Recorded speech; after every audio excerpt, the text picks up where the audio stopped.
Seigneur Jésus, je te loue, je te remercie, je te glorifie pour ce que tu fais en nous. Tu es Dieu, l'unique, le seul qui existe de toute éternité. Et toute gloire doit être donnée à toi et à toi seul.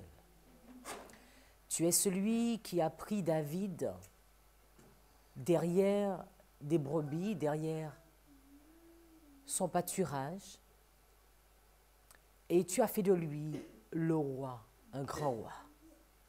Tu es celui qui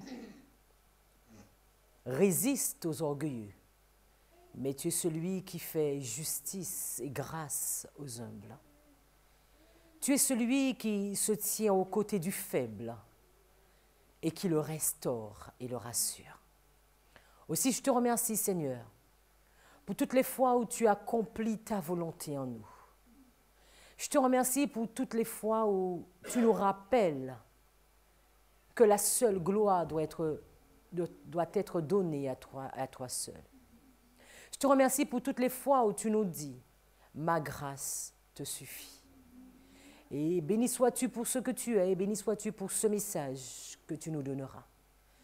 À travers ce message, tu m'interpelleras et tu me montreras encore une fois que quand tu saisis quelqu'un, ce n'est plus lui qui parle, mais c'est toi qui parles à travers cette personne. Tu nous montreras encore une fois que tu es un Dieu vivant, le Dieu de l'impossible, le Dieu qui était dans le passé, le Dieu qui est aujourd'hui. Aussi, je te demande, Seigneur, tu connais ma faiblesse, tu connais ma santé en cet instant, tu connais ma souffrance à cette minute. Je te demande, s'il te plaît, humblement, fais-moi grâce. Descends, Seigneur, et viens me saisir, afin que ce soit toi et toi seul qui parles à ton peuple, et que chaque de nous soyons convaincus que c'est toi qui nous as parlé en ce matin. Béni sois-tu pour ce que tu feras et que tu fais déjà. Je t'ai prié en ton saint nom, Jésus. Amen.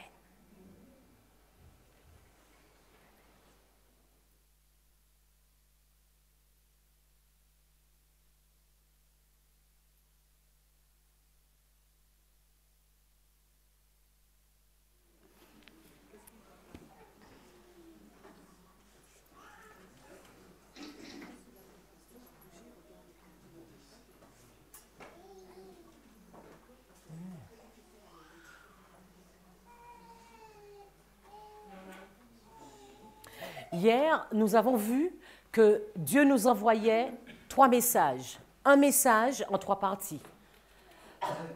Première partie, craignez Dieu, donnez-lui gloire, car l'heure de son jugement est venue. Adorez celui qui a créé le ciel et la terre. Hier, nous avons pu voir que cette histoire s'est toujours répétée de génération en génération. Dieu a parlé aux Israélites. Jésus est venu sur terre et a parlé à son peuple. Il a mandaté les Millérites pour une mission. Et aujourd'hui encore, il nous mandate pour cette même mission. Allez et va dire aux autres que je reviens. Va dire aux autres que Babylone est tombée. Va dire aux autres que ton caractère est indispensable. Si tu pratiques le bien, tu auras le sceau de Dieu. Si tu pratiques le mal, tu auras la marque de la bête. Si dans ton caractère, je vois mon caractère, alors j'apposerai mon sceau sur ton front. Mais si dans ton caractère, je ne vois pas mon caractère, alors automatiquement sera apposée sur ton front la marque de la bête. Je vais vous inviter à lire 3 textes que nous n'avons pas eu l'occasion de les voir hier et je voudrais vous les montrer ce matin. Notamment, nous avons vu la chute de Babylone. Nous avons vu que Babylone était une institution. Nous avons vu que Dieu nous dit que Babylone est déjà tombée, même si visuellement il n'est pas encore tombé. Et la servante de l'Éternel nous dit que la chute de Babylone n'est pas encore achevée. Tant que cette condition ne sera pas accomplie, tant que l'union de l'Église avec le monde ne sera pas réalisée dans toute la chrétienté. Ce changement sera progressif. Et l'accomplissement définitif d'Apocalypse 14, verset 8, est encore à venir. Il y a peut-être des personnes qui croient que cela ne se passera pas, que c'est une utopie, c'est un rêve, puisque ça fait très longtemps qu'on nous le dit et qu'aujourd'hui encore, nous voyons un fonctionnement différent. Peut-être que nous pouvons penser que toutes ces choses ne se réaliseront pas. Mais soyons convaincus, quand Dieu a parlé, la chose existe. Quand Dieu dit, la chose est. La chose est. Et elle arrivera. Il nous est dit, si elle tarde, attends-la, mais elle se réalisera. Et nous devons être convaincus que Babylone tombera. Babylone est déjà tombée. Et réellement, nous verrons Babylone tomber. Et ce que nous pouvons espérer, et ce pour lequel nous devons militer, c'est de ne pas tomber avec Babylone quand elle tombera. Conseil à l'Église, page 270, le sceau de Dieu. Il est dit, c'est notre propre conduite qui déterminera si nous sommes aptes à recevoir le sceau du Dieu vivant, ou si nous méritons d'être abattus par l'épée de la destruction. Déjà, quelques gouttes de la colère de Dieu sont versées sur la terre. Mais lorsque les 7 dernières plaies seront répandues sans mélange dans la coupe de son indignation, alors il sera trop tard pour se repentir et trouver un refuge. Aucun sang expiatoire n'ôtera plus les taches du péché. Tu peux continuer? Ceux qui prétendent observer le sabbat ne sont pas tous scellés. Ils sont nombreux, les fidèles, qui même parmi ceux qui enseignent la vérité aux autres, ne recevront pas le sceau de Dieu sur le front. Ils avaient la lumière, ils connaissaient la volonté de leur maître, ils comprenaient les points de notre message, mais leurs œuvres n'étaient pas en harmonie avec leur profession de foi. Ils auraient dû se conduire d'après celle-ci, puisque les prophéties et les trésors de la sagesse de Dieu leur étaient si familières. Ils auraient dû agir avec autorité dans leur foyer, afin que leur famille ait pu témoigner de l'influence de la vérité sur le cœur humain. On va passer de commentaires. Aucun de nous ne recevra le sceau de Dieu tant que son caractère aura une tache ou une souillure. C'est à nous qu'incombe le devoir de nous corriger de nos défauts de caractère et de nettoyer de toute souillure le temple de notre âme. Alors la pluie de l'arrière-saison tombera sur nous, de même que la pluie de la première saison tomba sur les disciples au jour de la Pentecôte. Nous avons un travail personnel à faire. Au début, Adam avait les pensées de Jésus. Adam avait les pensées de Dieu. Et dans les pensées, Adam a même pu nommer les animaux correctement. Parce qu'il y avait une fusion. Les pensées de Dieu étaient les pensées d'Adam. Ils marchaient ensemble. Mais nous voyons que quand l'adversaire, quand Satan va venir, il va influer une autre pensée à Adam. Nous voyons que les pensées de Dieu ne sont plus les pensées d'Adam. La vision de Dieu n'est plus la vision d'Adam. L'objectif de Dieu n'est plus l'objectif d'Adam. Et cela va conduire à pécher, à une séparation. Et nous avons vu que hier, l'évangile éternel a été annoncé pour la première fois au Jardin d'Éden, où Dieu va nous dire, où Dieu va dire, je mettrai une inimitié entre le serpent et la femme, entre ta postérité et sa postérité. Nous avons vu que Jésus est venu et il a écrasé la tête du serpent. Nous avons vu que Jésus est venu et il a mis un jugement à Babylone. Et Jésus veut aujourd'hui mettre sa loi dans mon cœur, dans ton cœur. Moïse va voir cette bénédiction de voir la gloire de Dieu. Quand Moïse va monter, la gloire de Dieu va rayonner sur le visage de Moïse. Et quand Moïse va descendre de la montagne, les enfants d'Israël auraient pu demander à Moïse, mais explique-nous ce que tu as vu. Qu'est-ce qui s'est passé sous ton visage? Raconte-nous comment on peut obtenir cette gloire. Mais bientôt au contraire, qu'est-ce qu'ils vont faire? Ils vont demander à Moïse de se voiler le visage. Quand la gloire de Dieu arrive, quand ce message arrive, parfois ça dérange. Ça dérange celui qui est en train de construire un veau à Baal. Ça dérange celui qui s'est éloigné de Dieu. Et mes amis, aujourd'hui encore, nous allons voir que Dieu dévoile un dernier message. Dieu donne encore à son peuple un dernier message, une gloire qui doit resplendir sur le visage de ses messagers. Il nous appelle à être purifiés, blanchis, épurés. Il est venu nous convaincre de péché, de justice, de jugement. Premier message, deuxième message, troisième message.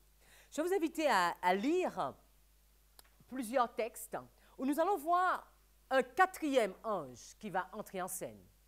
Un quatrième ange qui va venir confirmer le message du deuxième ange. Et quand ce quatrième descend, il y a quelque chose de particulier qui descend. Quand Dieu descend pour visiter son peuple, il y a une mission particulière. Premièrement, nous pouvons le voir dans la tour de Babel. Genèse, chapitre 11, verset 15.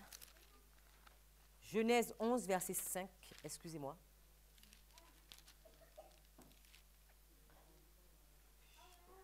Genèse, chapitre 11, le verset 5. Et l'Éternel descendit pour voir la ville et la tour qu'avaient bâtie les fils des hommes.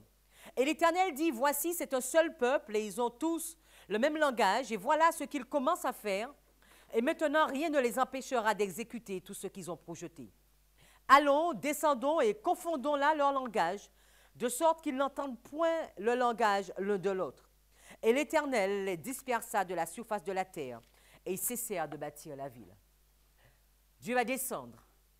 Et en descendant, il va descendre avec un message, une confirmation, une analyse. Il va analyser une situation.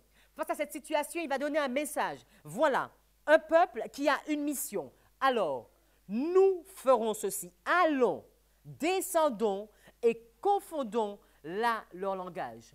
Nous voyons un jugement qui va descendre sur ce peuple. Et ils vont devoir arrêter ce travail. Si nous continuons, Genèse chapitre 19. Genèse chapitre 19. Ce sont les mêmes histoires que nous avons vues hier, mais là nous allons voir l'action qui se fait quand l'Éternel descend. Genèse 19, 12 à 14.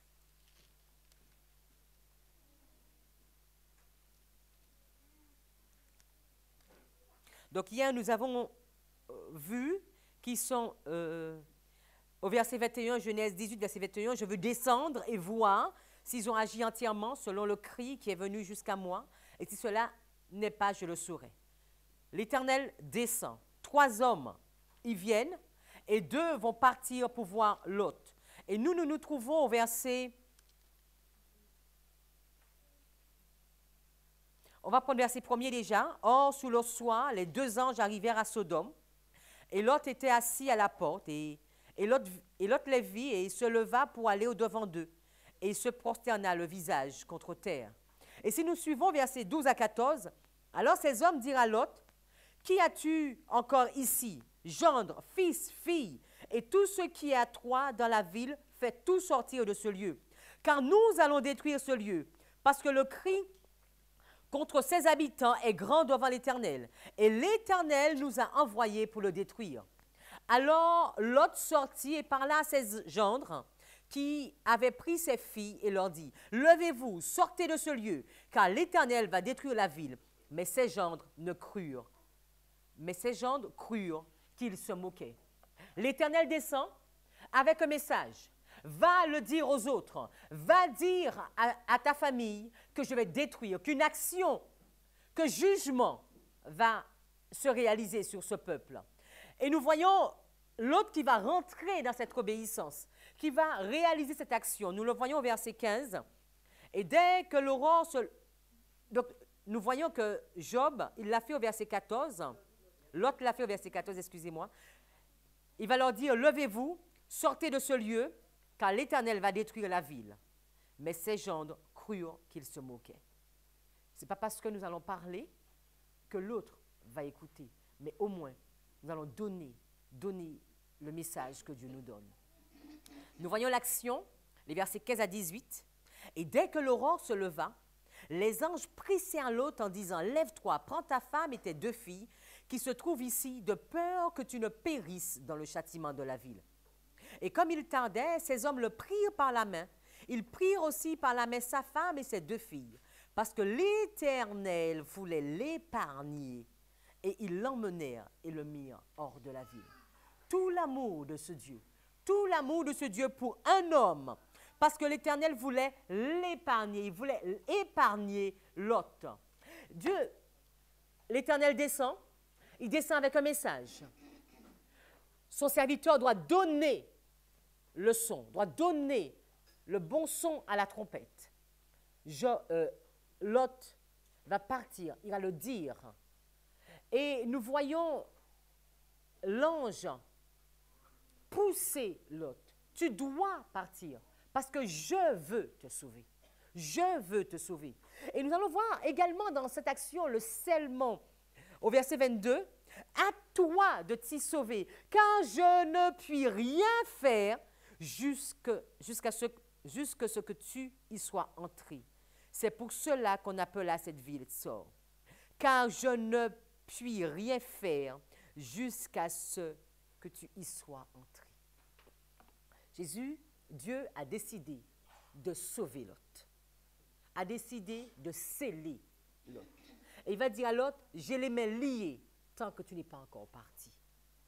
Dieu a décidé de sceller ces 144 000. Et comme Aaron nous le disait hier, quand les 144 000, quand ce groupe sera constitué, il viendra.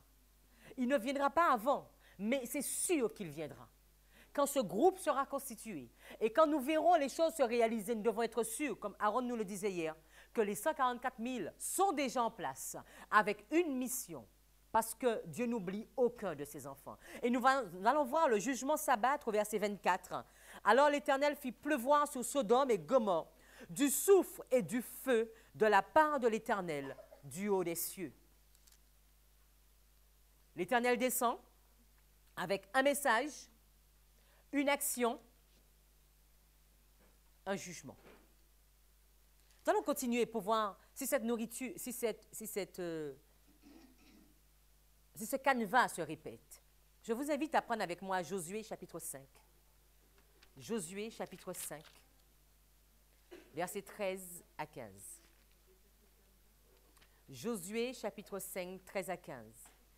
L'Éternel descend, il descend avec un message, une mission, une action, un scellement, un jugement. Josué chapitre 5, nous avons vu l'histoire de Josué 1 à 4, où il va demander pendant 3 jours de parler au peuple, de dire au peuple de se repentir. Ce peuple va se sanctifier. Ils vont traverser le Jourdain. Ils vont prendre les 12 pierres et ils ont comme but d'aller. C'est quoi leur mission? C'est quoi leur but? Ils ont déjà traversé le Jourdain, mais Canaan, d'aller en Canaan, un pays où coule le lait et le miel. Et nous allons voir Josué, chapitre 5, versets 13 à 15. Or, il arriva, comme Josué était près de Jéricho, qu'il leva les yeux et regarda. Et voici, un homme se tenait debout vis-à-vis de lui, son épée nue à la main. Et Josué alla vers lui et lui dit, « Es-tu des nôtres ou de nos ennemis ?» Et il répondit, « Non, mais je suis le chef de l'armée de l'Éternel, j'arrive maintenant. » Et Josué tomba la face contre terre, se prosterna et lui dit, « Qu'est-ce que mon Seigneur dit à son serviteur ?» Et le chef de l'armée de l'Éternel dit à Josué, « Ôte tes souliers de tes pieds, car le lieu où tu te tiens est saint. » Alors, il a quoi à la main? Une épée. Qu'est-ce qu'une épée? Éphésiens 6, verset 17. Qu'est-ce qu'une épée? Éphésiens 6, verset 17. L'épée est comment? Nue. L'épée est dévoilée, décellée. Éphésiens 6, verset 17. L'épée n'est pas dans sa pochette, l'épée est à nu, décellée, dévoilée. Éphésiens 6, verset 17. Prenez donc le casque du salut et l'épée de l'esprit qui est la parole de Dieu. Il descend avec un message, la parole de Dieu, une épée tranchante, double tranchante même. Et qu'est-ce qu'il va dire? Premier message, qu'est-ce qu'il va donner comme message? Ôte tes souliers. Où nous voyons ce texte? Je vais vous inviter à prendre avec moi Exode. Exode chapitre 3. Exode chapitre 3, les versets 5 à 8.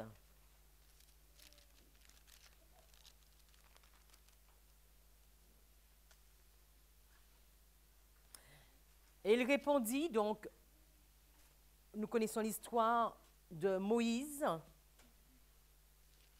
qui va voir le buisson. Et il répondit, me voici. Et Dieu dit, n'approche point d'ici, ôte tes souliers de tes pieds, car le lieu où tu te tiens est une terre sainte. Puis il dit, quand il nous est demandé d'enlever nos souliers, c'est parce qu'il y a un message qui suit.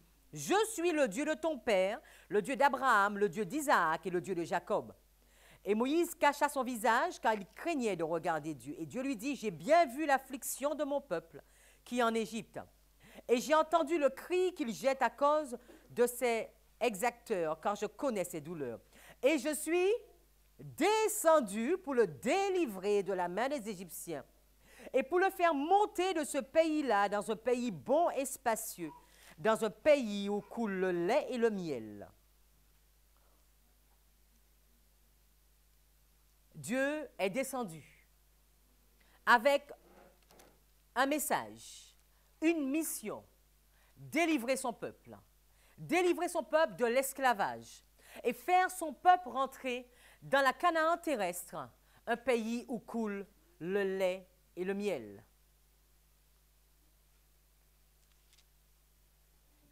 Si nous regardons donc en continuant toujours cette mission qu'il va donner à à Moïse dans l'Exode, Exode chapitre 4, 11 à 16, parce que Moïse va commencer à se dire que je ne suis pas capable, je ne peux pas le faire. Et l'Éternel va lui dire, qui a fait la bouche de l'homme, ou qui rend muet ou sourd, ou voyant ou aveugle? Je suis Exode 14, verset 11. N'est-ce pas moi? Exode 4, verset 11. Excusez-moi. Exode 4, verset 11. N'est-ce pas moi l'Éternel? Maintenant donc, va, et je serai avec ta bouche, et je t'enseignerai ce que tu devras dire. Et Moïse répondit, ah Seigneur, envoie qui tu voudras envoyer. Et la colère de l'Éternel s'embrasa contre Moïse, et il dit, Aaron le Lévite, n'est-il pas ton frère? Je sais qu'il parlera très bien. Et même, le voici qui sort à ta rencontre, et quand il te verra, il se réjouira dans son cœur. Tu lui parleras donc, et tu mettras les paroles dans sa bouche. Et je serai avec ta bouche et avec la sienne, et je vous enseignerai ce que vous devrez faire.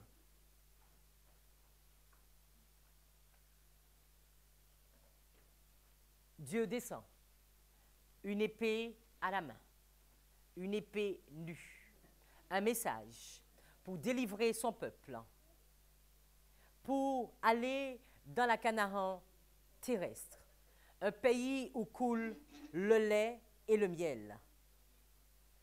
Nous allons continuer. Nous allons revenir à Josué maintenant. L'action. Il descend avec une mission.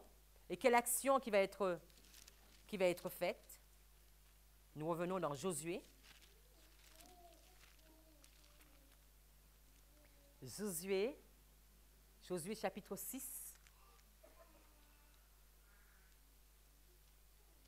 Josué chapitre 6, les versets 1 à 3. Or, Jéricho était close et fermée avec soin à cause des enfants d'Israël. Personne ne sortait et personne n'entrait. Et l'Éternel dit à Josué, regarde, j'ai livré entre tes mains Jéricho et son roi et ses vaillants guerriers. Vous tous donc, les hommes de guerre, faites le tour de la ville en tournant une fois autour d'elle. Tu feras ainsi pendant 6 jours. Dieu descend, un message décelé afin de comprendre l'action qui doit être faite. Une mission est confiée, une trompette doit être sonnée. Nous voyons versets 15 et 16. Mais le 7e jour, il se lèvera de bon matin, au lever de l'aurore, et ils firent 7 fois le tour de la ville de la même manière. Ce jour-là seulement, ils firent le tour de la ville 7 fois. Et la 7e fois, comme les sacrificateurs sonnèrent des corps, Josué dit au peuple, poussez des cris, car l'Éternel vous a livré la ville. Une mission, une action, un jugement. 22 à 24, le jugement. Et nous voyons dans ce jugement le scellement également. Dieu n'a pas oublié Rahab, cette prostituée qui est dans Babylone. Qu'est-ce qu'il va demander? Mais Josué dit aux 2 hommes qui avaient exploré le pays, entrez dans la maison de la courtisane et faites-en sortir cette femme et tout ce qui lui appartient, comme vous le lui avez juré. Les jeunes hommes qui avaient exploré le pays entrèrent donc et firent sortir Rahab, son père, sa mère, ses frères et tout ce qui était à elle. Ils firent sortir aussi toutes les familles de sa parenté et ils les mirent hors du camp d'Israël. Puis ils brûlèrent la ville et tout ce qu'elle contenait. Seulement ils mirent l'argent, l'or et les objets d'airain et de fer au trésor de la maison de l'Éternel. Le 4e ange annonce encore le message du 2e ange. Elle est tombée, Babylone la grande. Mais quand nous voyons dans Apocalypse 18, il y a une précision qui est faite. Apocalypse 18, 1 à 3. Apocalypse 18, tournez vos pages avec moi. Apocalypse 18,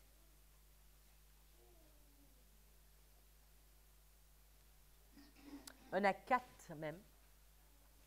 Après cela, je vis descendre du ciel un autre ange qui avait un grand pouvoir. La terre fut éclairée de sa gloire. Il cria avec force et à grande voix et dit, elle est tombée, Babylone la grande, et elle est devenue la demeure des démons et le repère de tout esprit immonde, et le repère de tout oiseau immonde et horrible. Car toutes les nations ont bu du vin de la fureur de sa fornication, et les rois se sont prostitués avec elle. Et les marchands de la terre se sont enrichis de l'abondance de son luxe. Puis j'entendis une autre voix du ciel qui disait, sortez du milieu d'elle, mon peuple, de peur que participant à ses péchés, vous n'ayez aussi part à ses plaies. Sortez de Babylone. Quand nous regardons dans Josué, nous revoyons cette scène. Dieu n'a pas oublié Rahab. Sors de Babylone, afin de ne pas participer à son fléau. Si nous continuons dans la Bible, nous allons voir également cette action avec Jésus. Jésus va faire quoi? Il va descendre. Il va descendre jusqu'à nous. Avec quoi? Avec une mission. C'était quoi sa mission? Nous sauver. Nous sauver. Il va descendre avec quoi? Un livre, avec un message. Quel est ce livre? L'Évangile éternel, mais c'est qui encore? Plus précisément, regardons. C'est qui? C'est la parole. C'est qui? C'est Jésus, c'est lui-même. Il vient avec le livre ouvert. Il vient avec le livre ouvert. Et pourtant, tous ne vont pas comprendre. Lisons Jean 6, Jean chapitre 6. Mais tous, ils ne vont pas comprendre ni qui il est, ni d'où il vient, ni où il va. Et encore moins sa mission. Pourtant, le livre était ouvert. Jean chapitre 6, 31 à 35.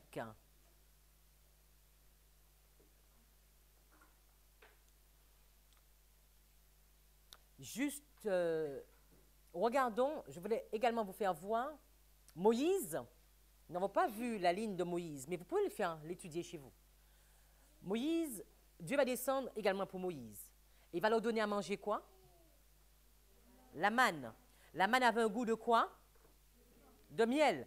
Je vais juste vous donner le texte et vous pourrez le voir. C'est dans Exode. Exode 30. Bon, mais je vais vous le redonner parce que là, j'arrive pas à le trouver. Voilà, c'est Exode 16, 31, je te remercie. Exode 16, 31. Donc, la manne avait un goût de miel. Quand ils vont rentrer dans la Canaan, je vais vous inviter à le lire. Juste avant d'entrer dans la Canaan, qu'est-ce qui va se passer? Ils vont arrêter de manger la manne. Vous pouvez le voir dans Josué chapitre 5. Juste avant que l'ange n'arrive avec l'épée nue, on nous dit qu'ils vont faire la circoncision de cœur, circoncision d'oreille, que je vous invite également à étudier dans ce domaine. Ils vont faire la circoncision et la manne va s'arrêter parce qu'ils doivent entrer dans la Canaan où il y a le lait et le miel. Et là, au Jean chapitre 6, ils vont dire à Jésus, au verset 31, « Nos pères ont mangé la manne dans le désert, selon qu'il est écrit, il leur a donné à manger le pain du ciel. » Et Jésus leur dit, donc le pain du ciel, la manne. Et Jésus leur dit, en vérité, je vous le dis, Moïse ne vous a point donné le pain du ciel, mais mon Père vous donne le vrai pain du ciel. Car le pain de Dieu est celui qui est descendu du ciel et qui donne sa vie au monde, et qui donne la vie au monde. Ils lui dirent, Seigneur, donne-nous toujours de ce pain-là. Jésus leur répondit, je suis le pain de vie. Celui qui vient à moi n'aura jamais faim, et celui qui croit en moi n'aura jamais soif. Nous tournons au verset 48, s'il vous plaît. Et Jésus va encore dire, je suis le pain de vie. Et quand on va au verset 60, plusieurs de ses disciples l'ayant entendu dire, cette parole est dure, qui peut l'écouter? Le livre, il est décellé, mais parfois il est trop difficile à voir, trop difficile à lire, trop difficile à manger, trop difficile à comprendre. La parole, le pain qui est la parole de Dieu, nous pouvons le voir dans Matthieu 4, verset 4, nous n'allons pas le lire. Et nous pouvons voir Jésus qui est la parole de vie dans Jean 1er, verset 14. Les Millérites aussi, quand nous continuons, les Millérites, ils ont eu également une période de visitation. Ils ont eu également Dieu qui est descendu les visiter et qui leur a également donné un message, une parole, un livre à manger. Nous pouvons le voir dans Apocalypse 10, verset 10. Alors, juste le verset 1er, Apocalypse 10, verset 1er, s'il vous plaît.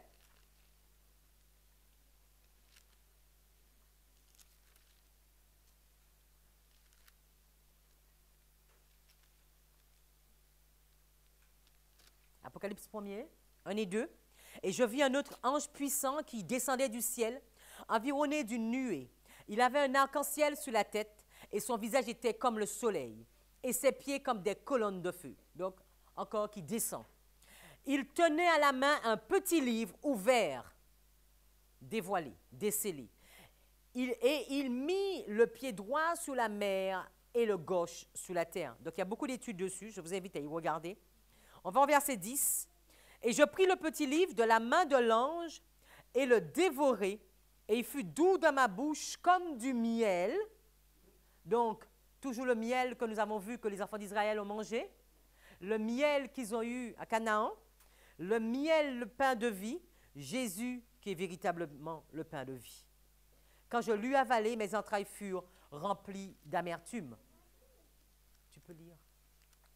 Je vous invite à avoir un message choisi, volume 5, page 120. Qu'est-ce qui est dit de ce texte par rapport à l'histoire des Millérites?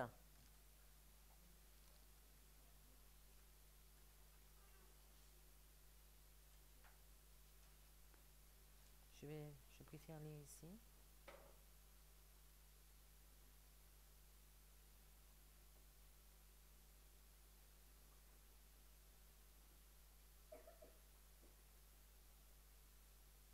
Le livre qui a été scellé, c'est ça?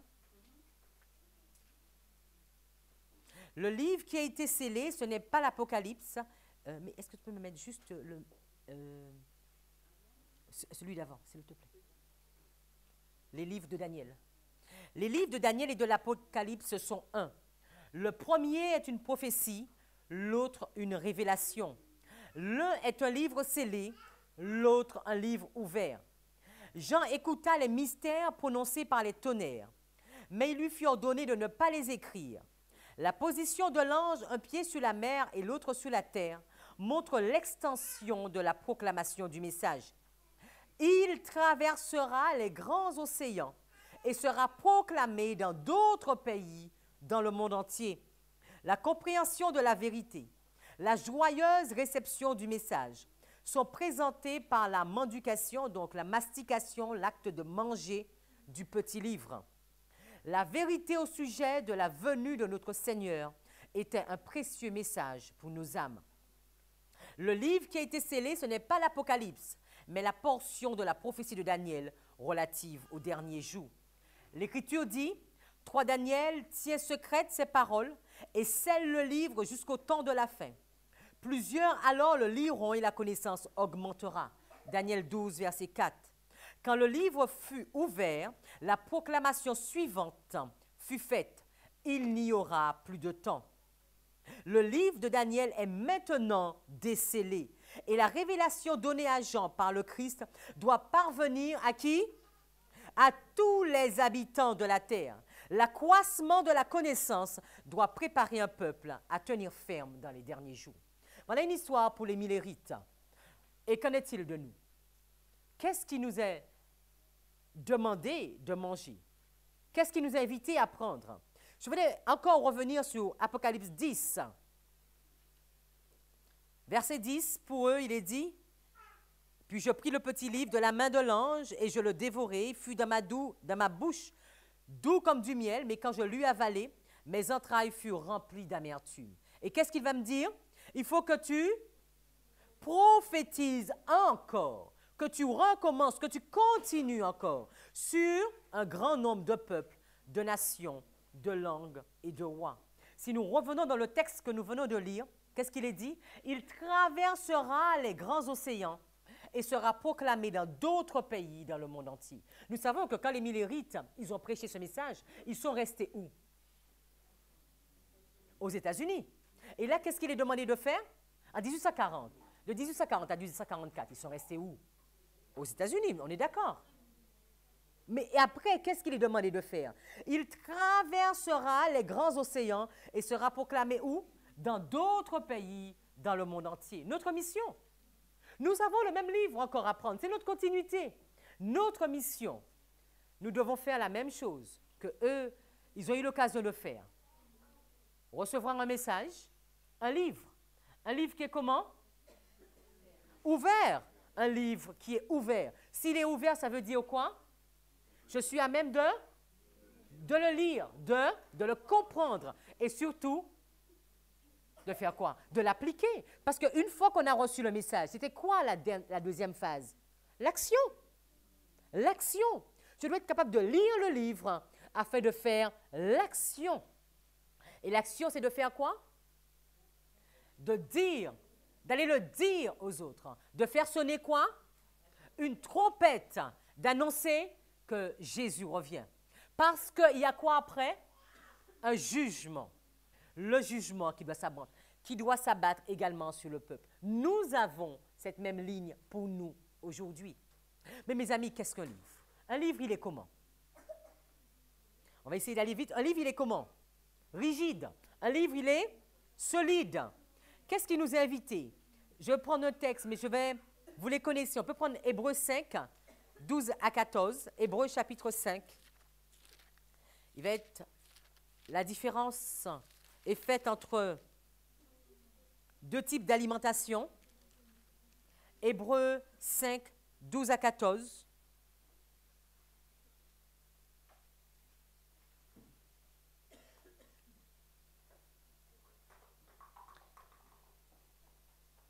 On va même prendre le verset 11. Au sujet de qui nous avons beaucoup de choses à dire, qui sont difficiles à expliquer, parce que vous êtes devenus lents à comprendre. Lents à comprendre. En effet, tandis que vous devriez être des maîtres depuis longtemps, vous avez encore besoin d'apprendre les premiers éléments des oracles de Dieu. Et vous en êtes venus à avoir besoin de lait et non de nourriture solide. Or, celui qui se nourrit de lait ne comprend pas la parole de la justice, car il est un petit enfant. Mais la nourriture solide est pour les hommes pour les hommes réalisés, pour les hommes faits, pour ceux qui, par l'habitude, ont le jugement exercé à discerner le bien du mal. Si nous voulons être aptes à comprendre la notion du bien et du mal, est-ce que le lait est suffisant? Non. Il nous faut de l'aliment solide. Un bébé, il prend du lait. Même Déborah est déjà passée à l'aliment solide. Nous ne pouvons pas rester bébés toute notre vie. Sinon, qu'est-ce qui va se passer? Nous ne pourrons pas comprendre la parole de la justice. Et c'est pour cela qu'ils n'ont pas été à même de comprendre. Et ils ont dit que ces paroles sont difficiles. Qui peut les entendre? Parce que nous sommes encore au lait. Nous ne sommes pas encore passés à l'aliment solide. Nous avons des difficultés. Nous sommes lents à comprendre. Alors que le livre, il est comment? Ouvert. Alors que le livre est décellé et que le livre est ouvert. Je vous invite à prendre Ézéchiel. Ézéchiel, chapitre 2. Parce que nous aussi, nous avons une action. Ézéchiel, chapitre 2. Nous allons voir qu'Ézéchiel va vivre la même situation, la même expérience que Jean, la même expérience que les Millérites, la même expérience que nous. Et qu'est-ce qu'il est demandé à Ézéchiel? Ézéchiel, chapitre 2. Vous pouvez prendre tout le chapitre, mais par rapport au temps, nous n'allons pas tout prendre. Verset 6. Mais toi, fils de l'homme, ne les crains point. Qui nous devons craindre? Nous l'avons vu hier. Premier message, craignez Dieu. Quand on commence à craindre Dieu, est-ce qu'on peut craindre l'ennemi? Non. Quand on s'est plié devant Dieu, est-ce qu'on peut se plier devant l'ennemi? Non. Quand on a adoré Dieu, est-ce qu'on peut adorer l'autre? Non, ce n'est pas possible. Et qu'est-ce qu'il est dit? Mais toi, fils de l'homme, ne les crains point. Et ne crains point leurs paroles. Bien que tu sois au milieu des épines et des ronces, et que tu demeures parmi des scorpions, ne crains point leurs paroles et ne t'effraie pas de leur visage. Quoi qu'ils soient, ils sont quoi? Une maison de quoi? De rebelles. Hier, nous avons vu la différence entre le sage et le rebelle. Le sage, il fait quoi? Il obéit. Le rebelle, il fait quoi? Il désobéit. Une maison de rebelles. Une maison, soi-disant, quand vous regardez, ce sont les enfants de Dieu, mais des enfants de Dieu désobéissants. Et qu'est-ce que tu vas devoir faire? L'action, une fois que tu as pris ce livre, tu leur annonceras donc mes paroles, soit qu'ils écoutent, soit qu'ils n'en fassent rien, car ils ne sont que rébellion. Mais toi, tu dois le dire. Mais toi, fils de l'homme, écoute ce que je vais te dire et ne sois point rebelle. Tu dois être sage, tu dois me craindre comme cette maison rebelle. Et qu'est-ce que tu dois faire à ce moment-là? Qu'est-ce que tu dois faire? Ouvre ta bouche. Et ouvre ta bouche pour faire quoi? Pour manger ce que je vais te donner. Alors je regardais, voici une main étendue vers moi qui tenait quoi? Un livre, un rouleau. Elle le déploya devant moi et il était écrit en dedans et en dehors. Des lamentations, des plaintes, des gémissements. Quand on voit lamentation, plainte, gémissement, je vous invite à faire cette étude. Mais on voit le côté amer de la situation. Et puis, il me dit, chapitre 3, verset 1, « Fils de l'homme, qu'est-ce que tu dois faire? Mange! » Il ne suffit pas de regarder le livre. Il ne suffit pas de le diagnostiquer. Il ne suffit pas de regarder le nombre de pages qu'il contient. Qu'est-ce qui doit être fait? Tu dois le manger. Fils de l'homme, mange ce que tu trouves, mange ce rouleau. Et une fois que tu as mangé, qu'est-ce que tu dois faire? Va et parle à la maison d'Israël. Et j'ouvris la bouche et il me fit manger ce rouleau. Et il me dit, fils de l'homme, repets ton ventre et remplis tes entrailles de ce rouleau que je te donne. Je le mangeai donc et il fut comment? Doux comme le miel, doux, amer. La même chose que les Millérites, toujours la même histoire. Parce que quand Dieu descend, c'est le temps de la visitation, mais c'est le temps qu'il donne un message. Il donne un aliment comment? Solide et non point liquide. Il donne une mission. Il demande de réaliser une action. Il vient pour faire quoi? Sceller un peuple par rapport à un jugement. Quelle est notre mission? Aujourd'hui encore, Dieu a une équipe. Dieu a une équipe composée d'enfants. Osias. Dieu a Samuel. Dieu a une équipe composée de jeunes. Joseph, Daniel, Azaria, Michaël. Dieu a une équipe composée d'hommes, Jérémie, Ézéchiel. Dieu a une équipe composée de vieillards, Siméon. Dieu a une équipe composée de toi et de moi. Est-ce que nous voulons être de cette équipe? Dieu a une équipe.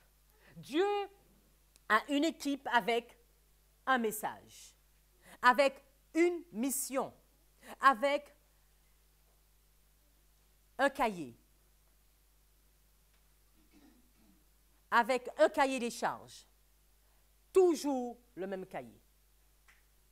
Mange de ce livre. Vous savez, aujourd'hui, nous pouvons être des boulimiques et nous pouvons être des anorexiques. Nous pouvons manger et revomir ce que nous avons mangé. Nous pouvons regarder le livre, l'étudier, ne jamais le manger. 10 vierges, 5 sages, 5 folles. Les 10 avaient eu le livre.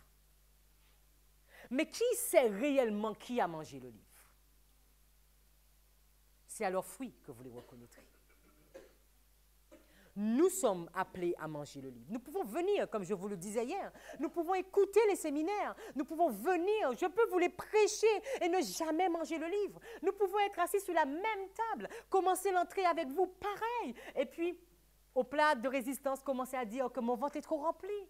Je ne peux pas tout prendre. Je peux manger le même plat que vous et après aller au WC et tout rendre. Qui sait réellement qu'est-ce que ce livre fera jusqu'au bout dans nos entrailles? Tu dois le manger. Tu dois le digérer. Il sera doux. Il sera amer. Mais si tu le manges, tu agiras. C'est automatique. Si tu le manges, tu agiras. Nous ne pouvons pas manger et rester inactifs. Nous ne pouvons pas nous engraisser et ne jamais rien dire aux autres. Nous ne pouvons pas prendre et ne jamais aller parler et dire aux autres que notre Sauveur revient. Ce n'est pas possible. Cette équation, elle n'est pas réalisable. Il n'y a pas de solution à cette équation, mes amis. Nous devons manger et nous devons dire: va et dis qu'il t'écoute et qu'il ne t'écoute pas, qu'il se repente ou qu'il ne se repente pas, qu'il veuille ou qu'il ne veuille pas. Tu dois le dire. C'est ta mission. Si tu as été à table avec moi, si tu as mangé de ma chair, si tu as bu de mon sang, tu dois dire. Tu dois le dire. Jésus, il a été envoyé. Il nous a donné l'exemple. Nous allons vite prendre quelques textes. Jean 7, verset 28. Jean chapitre 7, verset 28.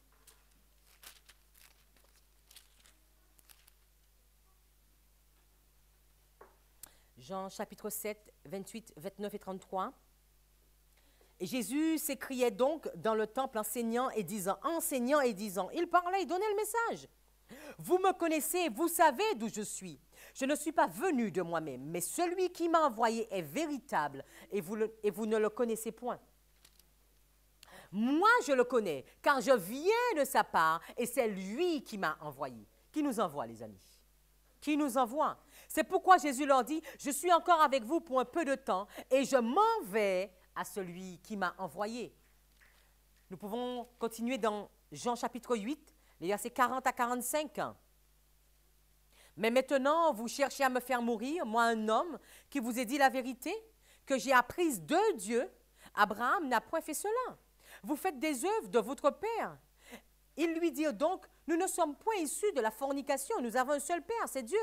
Jésus lui dit, si Dieu était votre père, vous m'aimeriez, parce que c'est de Dieu que je suis issu et que je viens, car je ne suis pas venu de moi-même, mais celui qui m'a envoyé, mais c'est lui qui m'a envoyé. Pourquoi ne comprenez-vous point mon langage? Pourquoi nous ne comprenons pas le livre que nous lisons? Pourquoi nous ne comprenons pas la mission qui est donnée? C'est parce que vous ne pouvez écouter ma parole. Nous avons besoin d'avoir une circoncision de l'oreille pour pouvoir comprendre ce que Dieu nous demande de faire. Le père dont vous êtes issus, c'est le diable. et vous voulez accomplir les désirs de votre père. Il a été meurtrier dès le commencement et n'a point persisté dans la vérité, parce qu'il n'y a pas de vérité en lui. Et lorsqu'il dit le mensonge, il parle de son propre fond, car il est menteur et le père du mensonge. Et c'est pour cela que vous n'êtes pas capable de comprendre le livre, de lire le livre, de voir le message qui est dans le livre, de donner le son adéquat que le livre te donne, de faire l'action qu'il faut, de faire le scellement, de faire cette œuvre que Dieu nous demande, et pour que Dieu puisse accomplir son jugement. Aujourd'hui, Dieu nous envoie. Jean 20, verset 21, il nous envoie. Il nous envoie avec ce livre. Jean 20, verset 21. Il leur dit de nouveau, la paix soit avec vous. Comme mon Père m'a envoyé, qu'est-ce qu'il fait? Je vous envoie aussi. Il nous envoie. Si nous lisons dans Marc chapitre 3, 14 et 15, Marc chapitre 3, 14 et 15, et il en établit 12 pour être avec lui, pour les envoyer prêcher, et pour avoir la puissance de guérir les malades et de chasser les démons. Dieu va les envoyer. Et mes amis, je voulais juste prendre, nous n'allons pas vraiment le développer parce que nous n'avons pas le temps, Matthieu 10, Matthieu chapitre 10, dans le cahier des charges, il va donner aux disciples ce qu'ils doivent faire. Matthieu 10, 5 à 11.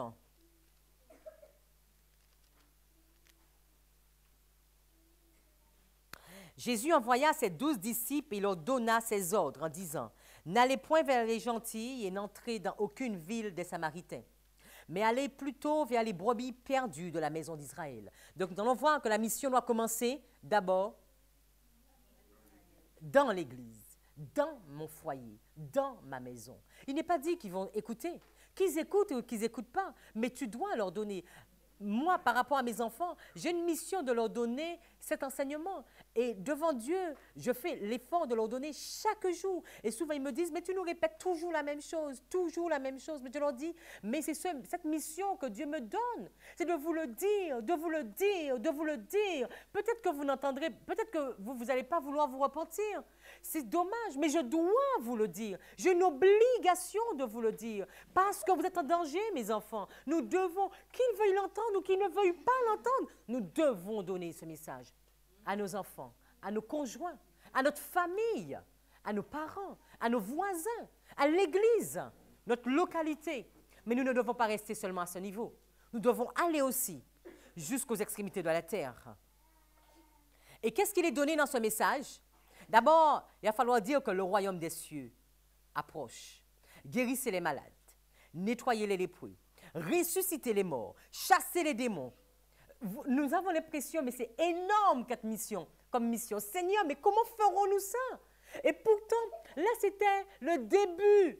C'est le début, il n'a même pas encore soufflé sur eux, qui leur demande déjà de réaliser ceci. Aujourd'hui, Dieu veut souffler sur nous, avec une puissance extraordinaire pour accomplir une mission extraordinaire. Mais est-ce que nous allons nous mettre debout? Allons-nous nous lever? Allons-nous nous engager? Ou bien allons-nous continuer à trembler? Nous n'avons pas à trembler. Parce que si nous tremblons, Dieu nous fera trembler, les amis.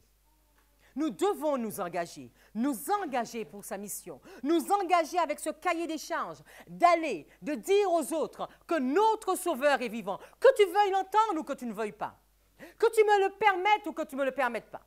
C'est vrai qu'aujourd'hui, nous voyons, et c'est quelque chose qui m'a toujours interpellée, que sans faire du prosélytisme, mes amis, nous avons l'ordre de Dieu d'aller, de le dire. Et souvent, même au sein de notre travail, nous n'avons pas le droit de le dire. Mais qui ne donne pas le droit de dire que Dieu revient? Peut-être parce que nous n'avons pas encore la volonté d'être licenciés. Ça, c'est autre chose. Mais Dieu me dit de donner, je dois donner. Le patron, c'est lui. C'est lui qui mandate. Et ça me fait penser que souvent, la dernière fois, je distribuais, Emmanuel a vu un écriteau interdit. Il me dit, maman, tu ne dois pas rentrer là. Je dis, mais ouais, c'est écrit interdit, mais ce n'est pas interdit pour nous. Je dois lui dire ça. Il me dit, tu n'as pas le droit. Mais je dis, Emmanuel, si je n'ai pas le droit d'entrer là, j'ai le droit d'aller nulle part, Emmanuel. D'accord? Donc on y va. Nous sommes mandatés par Dieu. Qu'on veuille l'entendre ou qu'on ne veuille pas l'entendre, je dois aller le dire. Qu'est-ce que je crains? Que la police me mette en prison. À ce moment-là, on parlera en prison. Dieu nous demande de dire d'aller et de dire aux autres que Jésus revient. Matthieu 28, 19 et 20, un texte que nous connaissons beaucoup. Qu'est-ce qui nous est demandé? J'entends pas, Matthieu 28. Allez, faites de toutes les nations des disciples, les baptisant au nom du Père, du Fils et du Saint-Esprit, et enseignez-leur à faire une partie de ce que je vous enseignais. Tout ce que je vous enseignais. Et voici, je ne suis pas du tout avec vous. Faites comme vous pouvez. Essayez comme vous voulez. Je suis avec vous tous les jours jusqu'à la fin du monde. Amen.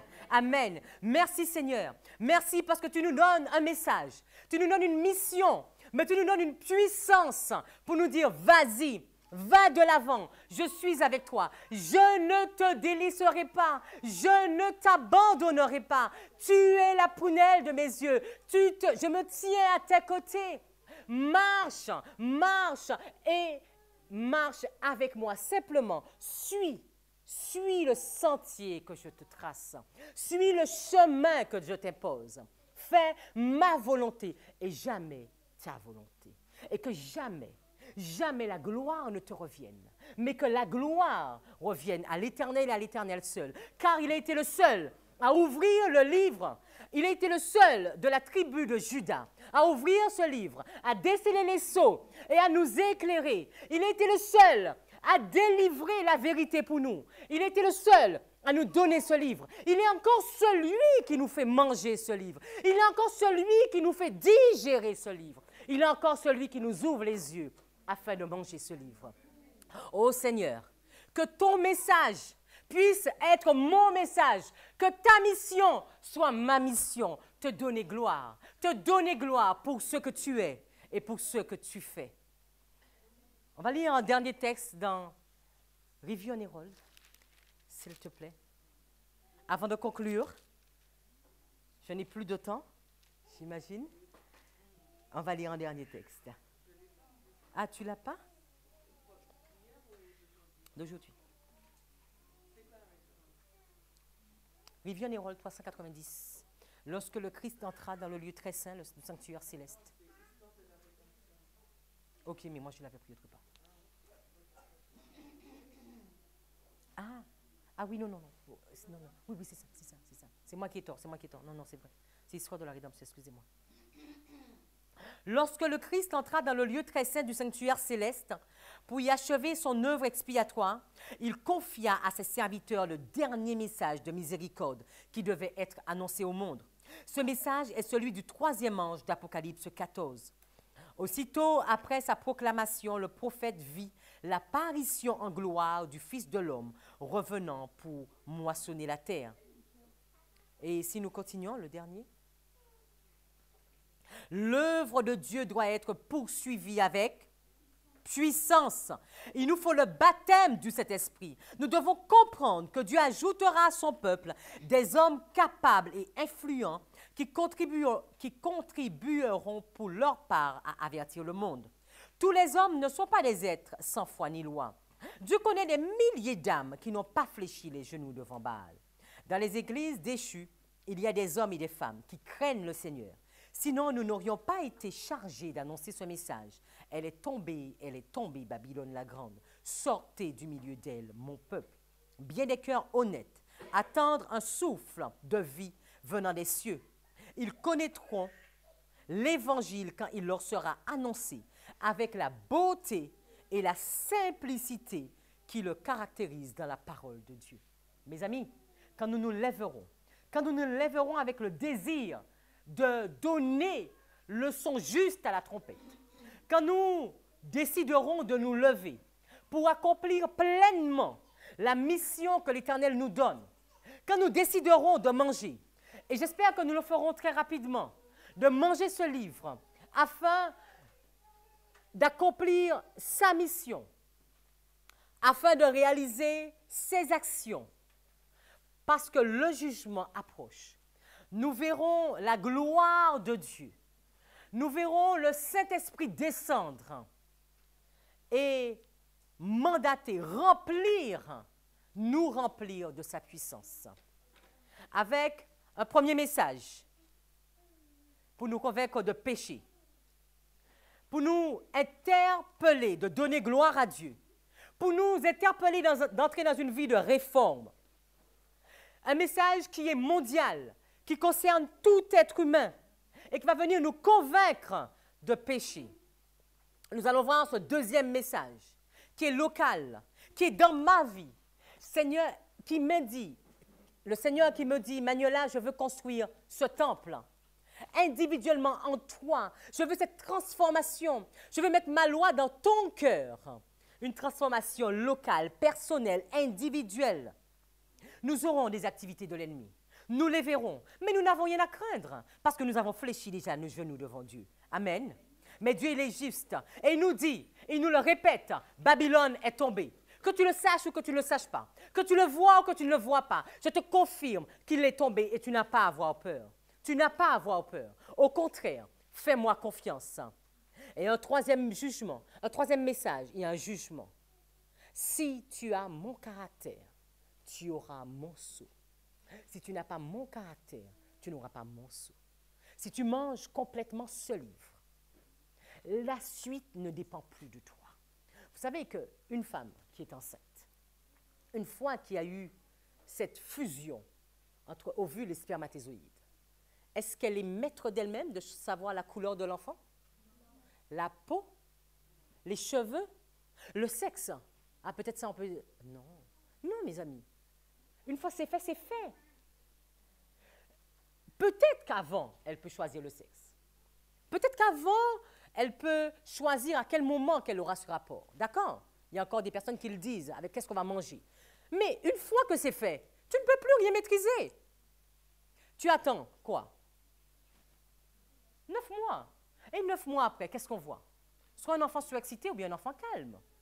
Soit un petit blond ou un petit noir. Soit une fille, soit un garçon. Soit un enfant qui ne s'est pas alimenté correctement dans le ventre ou un enfant qui est en pleine santé.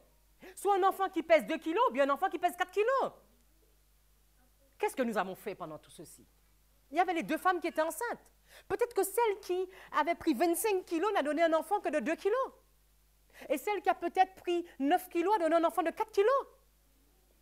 Parce que c'est intérieurement que toute la chose se passe. C'est intérieurement que toute la chose se passe. Puisse Dieu faire ce travail en moi la première, afin que ce travail, que je sois vraiment sa servante, comme il le souhaite. Et nous savons que ce 4e ange est descendu. Nous l'avons déjà vu, nous avons les citations. Il est descendu depuis le 11 septembre 2001. Il est descendu avec un livre ouvert. Il nous demande « mange ce livre ». Depuis 12 ans, il nous invite à manger ce livre. Prends-le, digère-le. Il a peut-être été doux quand nous avons eu ce message. C'est extraordinaire d'apprendre tout cela, mais il est peut-être amer parce qu'il nous sépare de nos amis. Il nous sépare de nos amis, il nous sépare de nos enfants, il nous sépare de l'Église, il nous sépare du monde. Et parfois, nous avons beaucoup à laisser. Famille, travail, situation, maison, et que sais-je. Il y a beaucoup d'amertume. Mais il y a une grande joie. Fixons nos yeux vers l'Éternel. Fixons nos yeux vers notre Rédempteur. Fixons nos yeux vers le lion de la tribu de Jacob. De la tribu de Juda aussi, qui a remporté cette victoire, qui a remporté tous les combats pour nous et qui nous dit, avec moi, c'est possible. Il nous dit, je n'ai jamais, je n'ai raté, je n'ai perdu un combat. Je suis celui qui est depuis l'origine et je tiens et je mènerai ma barque jusqu'au bout. Puissions-nous être dans ce bateau avec lui. Amen. Nous allons prier.